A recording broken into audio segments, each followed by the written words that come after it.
Pedro Ferriz de Con y su editorial. En Central FM. Equilibrio. Quiero hacer con ustedes una reflexión que tiene que ver con la historia. Y era enero del año 1993, cuando un servidor tuvo la oportunidad de entrevistar a uno de los hombres más importantes del siglo XX, Mikhail Sergeyevich Gorbachev. La primera pregunta que le hice fue: estamos ante un gran hombre, un hombre que es historia y que hoy, al verlo, al ver su imagen egregia, nos lleva a muchas reflexiones acerca de lo que ha sido su vida, una vida ligada con el futuro, con el presente del mundo y con su inmediato pasado. En primer lugar, le quiero decir, señor Gorbachev, en una especie de protesta de la juventud, ¿por qué fue usted tan necio? Sus colaboradores le advirtieron sobre fuerzas que obraban en su contra. Se le acusa de que no los escuchaba, pero no les hacía caso. Shevardnadze se lo advirtió muchas veces. ¿Por qué no hizo caso?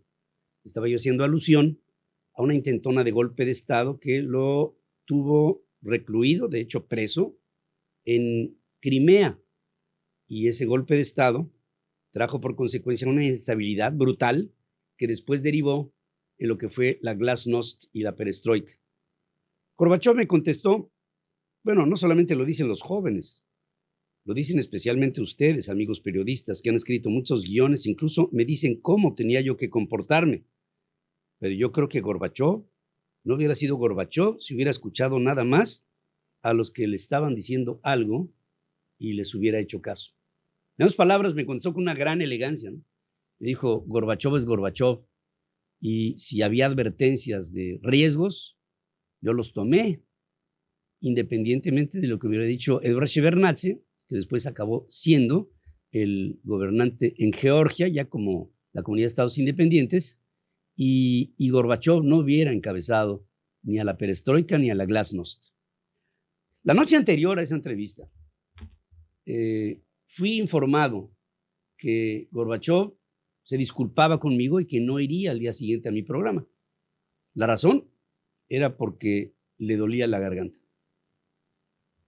Cuando me avisaron eso, dejé el noticiero de la noche. Estaba yo haciendo el programa en la noche en MBS, en la televisión por cable.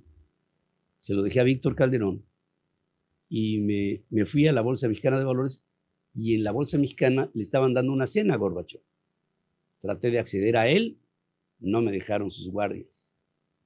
Se terminó la cena, se bajó Gorbachev con Raiza, la esposa. Se dirigió de la Bolsa Mexicana de Valores al Crown Plaza, que está, ahora creo que ya tiene otro nombre, enfrente de lo que era la plaza de Cristóbal Colón en Reforma. Ahora ya la quitaron y pusieron otra cosa. Y llegó ahí, yo llegué detrás de él, se subió a su elevador, no me dejaron entrar. Subí en el de junto, llegamos al mismo tiempo al piso de la suite. Entró Raiza al departamento, a la suite presidencial, entró Gorbachev y entré yo, porque los del Estado Mayor Presidencial me vieron y me dejaron pasar. Pensaron que yo iba con Gorbachev. Estando ahí, tuve una larga discusión con Gorbachev.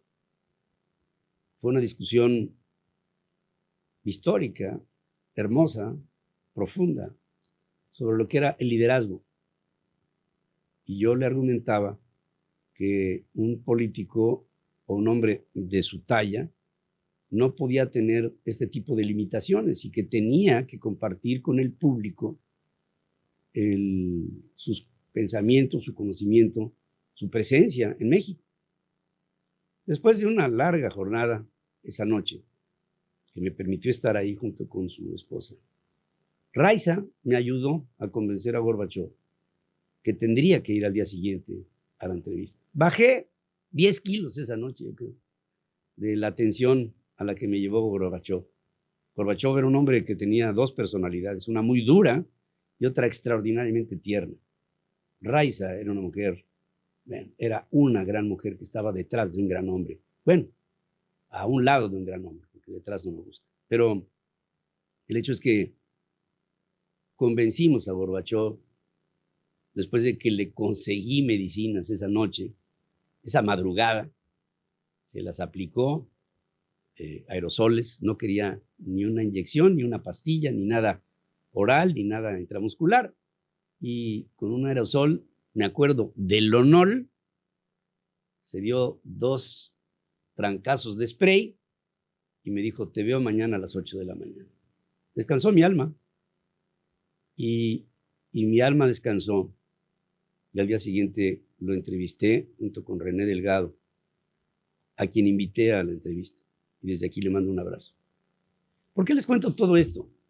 Porque les cuento un pasaje de un personaje que era un ser humano, que tenía sus filias y sus fobias, sus debilidades y sus fortalezas, su parte humana y su parte, digamos, proyectada hacia la historia.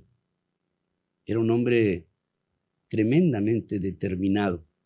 Y así con la respuesta que les digo de la primera pregunta, que por cierto, al decir necio, cuando le dije, ¿por qué fue usted tan necio?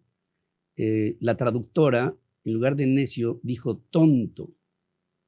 Y con todo y que le tradujo como, ¿por qué fue usted tan tonto? Gorbachov no se molestó, sino que me contestó con una enorme cortesía, con una gran diplomacia y con hechuras de un político hecho y derecho. De ahí en adelante mantuve una comunicación con Mikhail Sergeyevich, que atesoro, porque fue un promotor del cambio más importante que se dio a finales del siglo XX en el mundo. Desapareció el muro de Berlín. Mr. Gorbachev, tear down this wall, le dijo Ronald Reagan. Y el muro se destruyó, el muro de Berlín. Y la cortina de hierro que dividía a los países de la órbita soviética se diluyó y Polonia se empezó a incorporar, y la Estonia, Letonia, Lituania, Tayikistán, Kirguisia, Georgia, Ucrania, todos estos países, la Mongolia, en fin, todo empezó a integrarse de una forma diferente ante un mundo diferente. La transparencia, la brillantez, la democracia, la opinión y la crítica hizo las palabras clave, ¿no?, de Gorbachov. Nos dio libertad y los soviéticos no sabemos qué hacer con ella, con esa libertad. Cuando los seres humanos son sometidos a la mansedumbre, cuando son limitados en sus libertades, una vez que estas libertades regresan, no saben los seres humanos qué hacer con ello. No saben qué hacer con tanta libertad. Necesitan las muletas para caminar que les proporciona el Estado. Un Estado protector, un Estado populista, un Estado absorbente, un Estado todopoderoso, un Estado influyente, un Estado que oprime. Y cuando te quitas esa opresión, no sabes qué hacer con tus alas y no sabes siquiera volar y no te quieres separar de tu nido porque piensas que al intentar volar caerás. Eso que se vivió en la Unión Soviética se está empezando a vivir en un proceso inverso en nuestro país. Vemos todos los días cómo se nos quitan libertades, cómo se nos manipula la mente, cómo se nos acostumbra a no volar, a no salir del nido, a esperar la protección, la mano de la protección del Estado.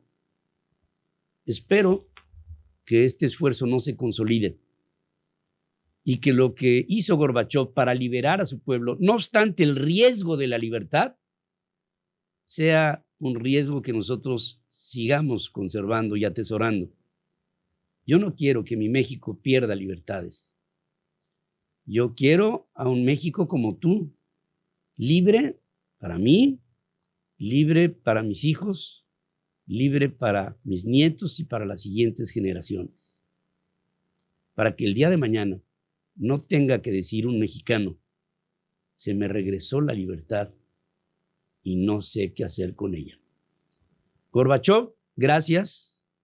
Fuiste un ejemplo de un hombre cabal que evitó una tragedia mayor un sufrimiento macro de una gran parte del territorio habitado de este planeta, con gente de carne y hueso, de la que tú con la perestroika y con la glasnost propusiste que se liberara de las ataduras del comunismo.